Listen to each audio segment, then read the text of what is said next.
area chu karon represent dola kan ping chu kim mania kan tar kimi dia hi kaya dia yo na lutai dia khâu ni ka ba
Down in the valley, while on my knees, I ask my Jesus, help me please.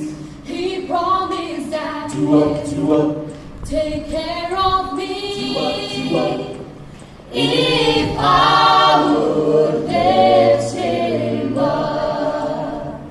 He said if I He said if I be lifted up, be lifted up, He said if I He said if I be lifted up, be lifted up, I'll be your father, I'll be your mother, I'll be your sister and your brother.